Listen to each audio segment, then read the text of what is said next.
What up, YouTube? It's your brother YT, back at it again with another video. Let's get into more Section 8 evictions. The time is ticking. Thumbs up the video, smash subscribe. Let's get into it. Hello, everybody. Berkeley with Rental Household here. So, I don't know if you guys know or if you've seen, but Trump is going to make Section 8 now a 2-year program. And he's giving everybody 30 to 90 days or 30 to 60 days. I think it's 30 to 90 to GTFO, basically. So, buckle up. Buckle up. Y'all help me out as well. Is it 60 or is it 90 days? If it's 90 days, then pretty much the people have a deadline of January. I won't be surprised if it is January. January is always an epic month in the economy.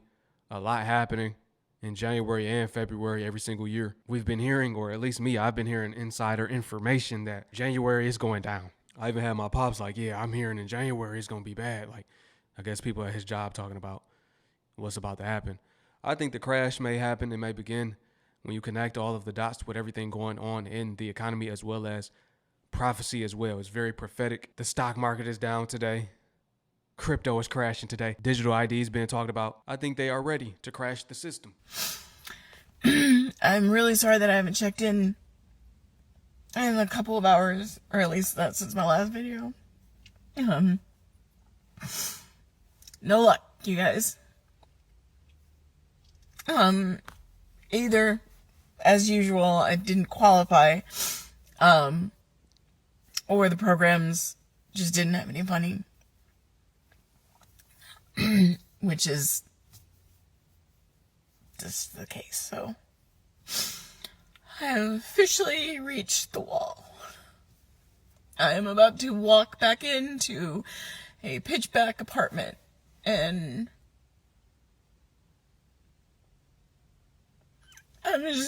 I'm over this, you guys. Last week, I legit was being facetious when I said, the electricity's probably gonna go off before I get the eviction letter. I was joking. Apparently, the universe heard me and said, that's a fabulous idea. Gotta watch what you say. You really gotta watch what you say. It will happen. I don't know about that universe talk, right? We don't do that over here, but you can speak things into fruition, right? Clearly, she just did it. You gotta watch how you joke. Don't joke like that. Your word becomes flesh. I don't know. But, at this point, I am absolutely asking for help. I know we were all in the same boat. But I gotta say, there are some of us in a section of the boat that's sinking just a little bit faster.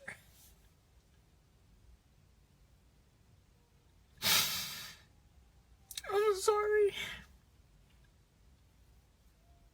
I'm sorry.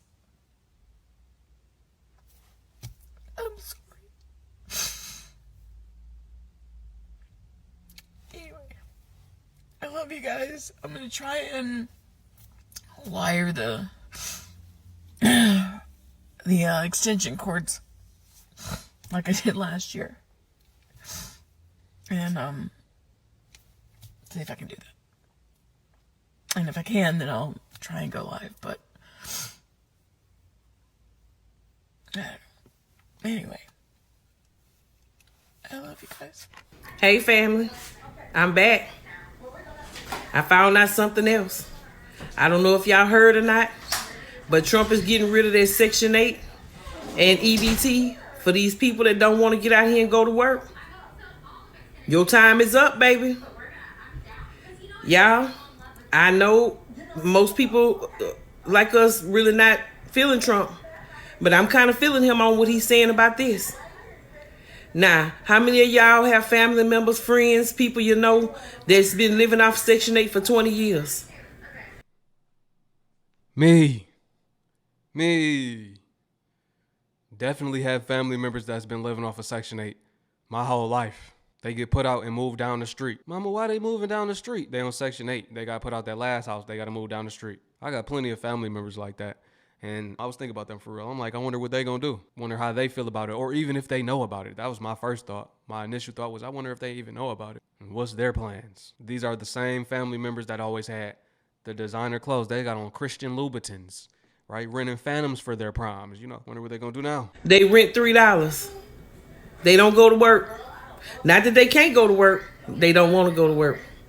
Now, let me say this on the sidebar. They do have some people that need Section 8. Some people that, medically, they can't go to work. Or, they just can't physically. I get it. I'm not talking to y'all.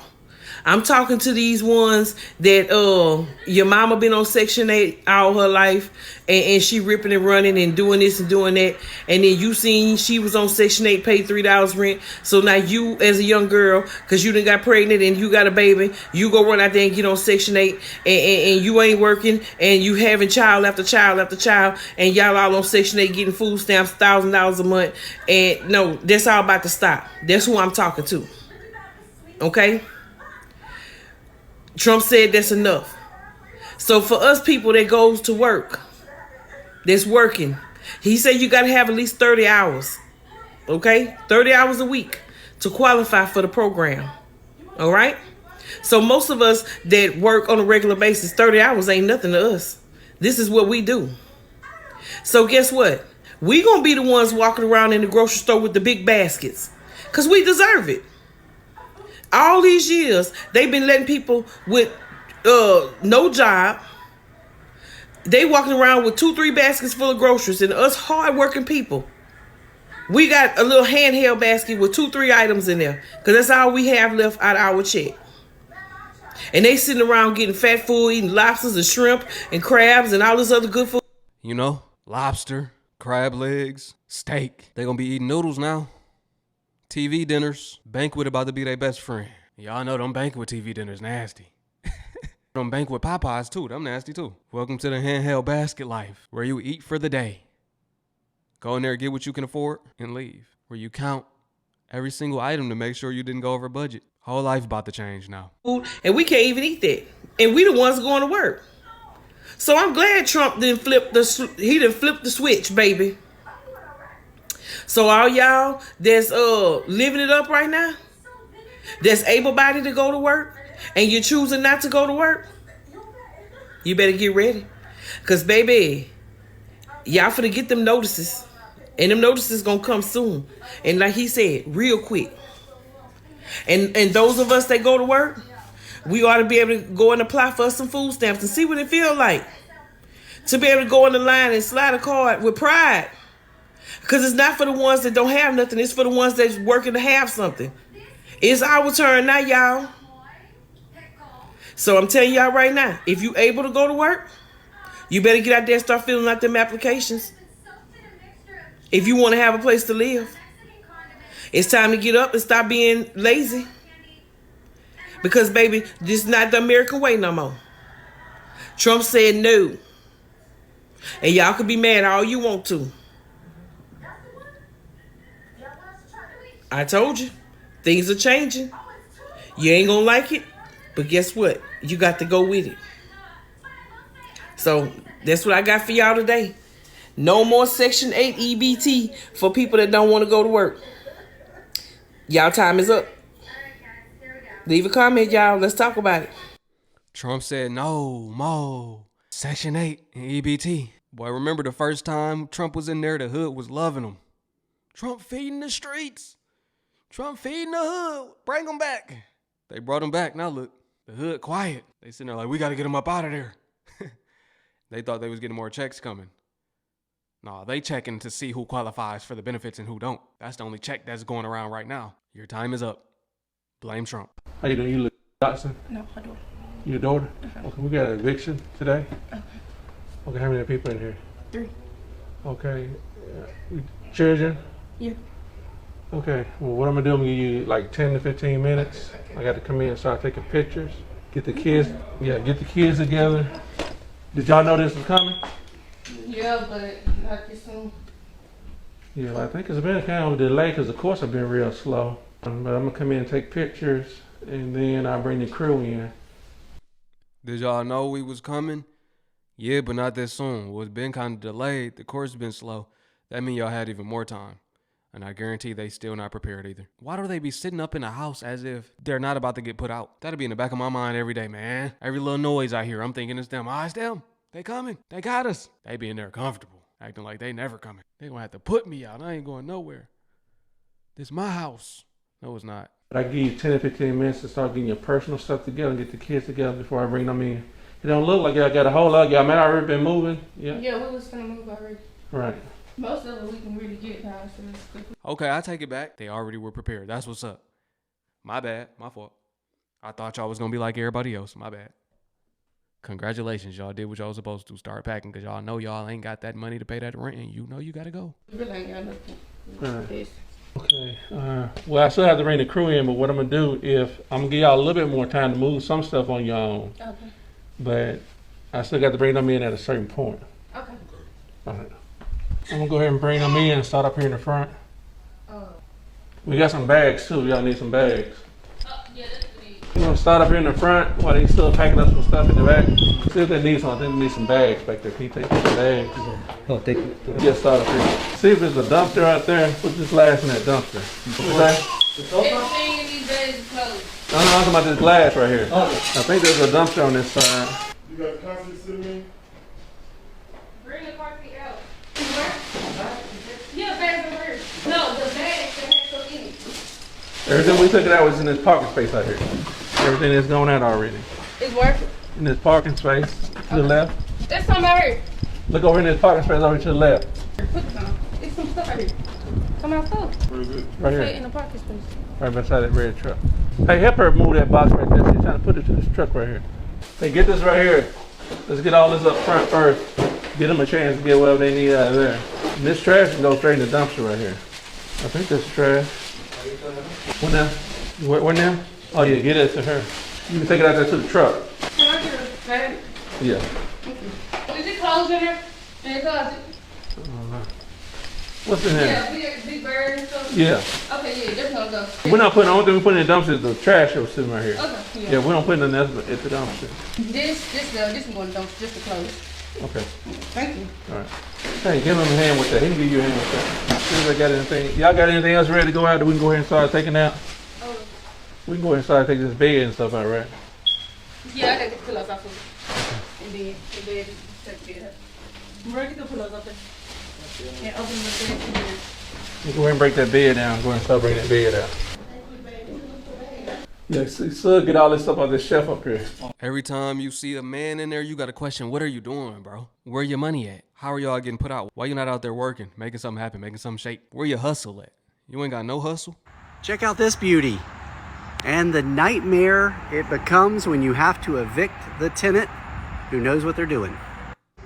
Okay, I know you guys love to hear the nightmare stories. So this was a lady that moved down here from New Jersey and got Section 8.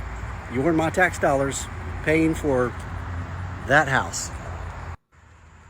So at this point, Section 8 is paying probably 80% of her rent, and she is paying the other 20%. Well, from day one, she stops paying her 20%, which means as the landlord, I can evict her, which I'm going to. But, you know, I work with people, and so I'm working with her. Well, fast forward, this has been about 6 months, and she has never paid a dime. Day one, she said, I'm not going. I'm not paying nothing. These people are paying 80% of your rent, and you not even gonna pay the other 20% from day one at that. You didn't even attempt to. I always speak as if I'm speaking to that person, but I'm saying she didn't even attempt to pay anything, not even a dime. I don't understand. Y'all get a sweet deal like that, 80% covered, and you don't even want to come up with the other 20%. And he tried to work with her, gave her 6 months without him receiving anything. Yeah, it's time for her to get put out. He tried to be a decent person and give her time. But if you don't give me a dime, then it's over. You got to go. And we're going through the process of evicting. So when someone stops making payments, you have to send them a letter, give them a chance to catch it up. Then you file for eviction. What that entails is they get a letter from the sheriff. Then the sheriff shows up and says, hey, you've got to be in court on this day. You go to the court, all right? Magistrate, usually within, 45 days. Well, they go to the magistrate, they show up, they're meeting with legal aid. Legal aid asks for a continuance. So they push it back another 30 days. right? Again, this lady's good. 30 days goes by, you show up, the magistrate does what the magistrate does, and they rule in your favor because, of course, you've got all the right paperwork, blah, blah, blah. And boom, bang the gavel, you get the property back. She appeals. Now, you have to hire an attorney and go to district court. Keep in mind, this whole time, she has free legal aid, your my tax dollars paying for this, to represent her and make sure that she's not being taken advantage of by us evil landlords. Well, district court, to get that scheduled, takes much longer. So we're probably 3 months out for district court. The whole time she's not paying rent. The whole time, not paying rent. We go to district court. I show up. I don't show up. My property manager shows up. The attorney shows up. And they have all the paperwork, right? Legal aid says, we need more time. So now we're back at district court. They're in the court, I want to say, I'm not making this stuff up, I think they were in court 4 hours. And this legal aid attorney's just trying to make a name for themselves, right? They're the blah, blah, blah, arguing this, arguing that. The judge is hearing all of it. And they decide to throw the whole thing out because there is one form that has to be signed. I think it's called the domestic violence form. It has to be signed by all tenants amongst the other 30 forms that I'm not a property manager. I don't know why it has to be signed, but they do. Was not signed, so they dismissed the case. I'm not kidding, folks. This is literally what happens. And then granted, in 20 years, this has probably been the longest eviction case I've ever had. But you start the process all over again. She signs the form. You're taking her to magistrate court, and ultimately, we're gonna win. We always win because it's just justice, and she knows what she's doing. She absolutely knows what she's doing. Now, one good thing is she can't deny me access to the property. So we just showed up, and the property's in, as you would expect it to be, with her dog inside and her trashy self. And so we'll get the property back. We'll do the fix-ups like we always do, and we'll actually get a good quality tenant in there. But keep that in mind. This is a lesson on evictions. Her trashy self. You already know what that means. She had the house disgusting. It seems that she did know what she was doing. She knew how to stall the process, how to delay it so she could stay in the house even longer. People be knowing the law. They be knowing how to get over. They know the loopholes. That ultimately gave her 6 months worth of stay. She do that 2 times per year. She good. She don't ever got to pay rent. That's crazy. That's ridiculous. I say I got 2 more years, possibly, on Section 8. So what I'm going to do, now that I know better, now that I have awakened from the sleep that I was in, because I've been asleep for a long time, traumatized, okay? I'm talking about dealing with all type of family issues, dealing with all type of trauma, okay? Childhood trauma. And it took me this long to get to this point of healing. It took a lot of work to do the inner work. And I thank God, I'm thankful that I had Section 8 to be able to get this far in life without needing medication, without needing to be addicted to substances to survive, to function. Okay? They tried to give me all that stuff. Oh, you're bipolar. Oh, you're depressed. You got depression type 1. Like they tried all them pills. I'm not a pill popper. I can't take pills. Never could. As a child, my grandma used to say, oh, if take a Tylenol. I couldn't even take Tylenol. Okay? I had 2 parents who was addicts. It was no way. So, over the years, of course, I've birthed 3 kids. I've had to take pain medication and stuff like that. I don't like it. So, when they try to diagnose me with having this and having that, I'm not taking that. I'll do the inner work. And guess what? The inner work, it works. It works. I don't take no medication. And I'm fine. And I can see very clear. And the fact that I can see very clear, even before this whole thing happened about Section 8 and government assistance and stuff, I was already at the point where I'm tired. I'm tired of depending on the system. I've never been able to depend on anybody in my life. I'm talking about nobody. Nobody. I raised my kids by myself. If their fathers stepped up to do something, they did it for their kids. Okay? And that's all that mattered. My kids are very well taken care of, very educated. Okay? I got, that's another story. But, anyways, my children are doing very well. Why? Because I wasn't so, fear-filled that I put other things before being a mom. I put being a mom first, even if that meant being broke. Because I've been broke, okay? I'm still broke. I'm still broke, still on government assistance. But guess what? My kids, they're doing very well. They're doing way better than I was at their age. Shout out to her for not letting the doctors convince her to take any of that medication. Shout out to her for being aware. You could tell she's aware. For her not allowing them to convince her that she had all of these ailments. You can hear her kids in the background. You hear them counting and everything. So you can tell they are very smart, especially for their age. You can tell that she's done a great job with that. And for her not falling into substance abuse or having a victim mindset, product of her environment or her circumstances, that's big. You can tell she's very knowledgeable, right? And self-aware. I just wanted to say that. I'm going to let her continue. I was a mother already. Both my kids have already surpassed me in many ways, and that was my whole goal, being a mom. My mother, on the other hand, she wasn't that kind of mother. My mother hated me. She still does. She never liked me. Why? Because my father assaulted her, and that's how I was born. She Wow. It's sad when the mothers take out the way that they feel about their father on the child. That's not right. resented me from day one. She never could bond with me, and it was always a struggle having her as a mother who was not an encouraging mother, who did not want to break the cycle when it came to her children. She wanted her children to repeat the same cycles that she did because it made her feel better about herself to see someone else failing the way that she did. Unfortunately, there are mothers that are like that, and my mom was one of them. As long as you're not doing better than her, oh, she love you. If you start doing better than her, she don't want nothing to do with you, even her kids. So her favorite kid is the one who is doing the same things that she was doing at. Yeah, the favorite kid is the one that's just like that parent or needs that parent more. That's the favorite one. When you're doing on your own and for yourself, they don't like that.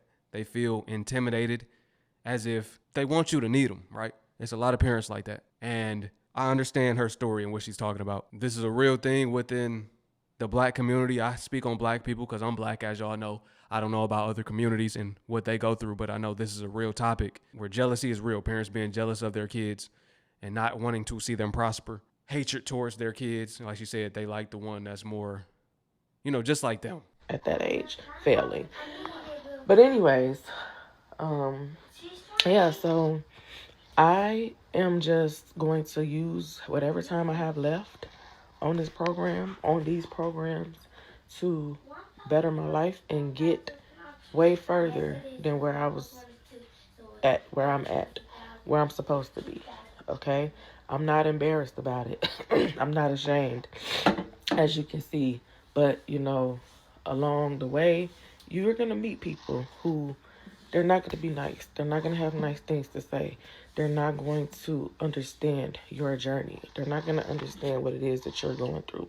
But it's not for them to understand. You Right. just keep going. And you know that God's timing is the perfect timing. You can't expect someone to understand your vision because it's your vision, right? So there's no point in telling your goals, dreams, or where you are in your journey to other people. They will have something negative to say or put their own thoughts, feelings, and beliefs in your head. Try to fill your head with that. There's no point in even sharing. People won't understand. They won't get you. And it's not for them to. You shouldn't even expect them to understand, right? No expectations, no upsets. You can't even be upset about it if you got no expectations about it. It's just not for them. You don't need no validity from them. You don't need even a opinion from them at all. Everything happens in God's timing. I'm 38 years old, and now it's God's timing.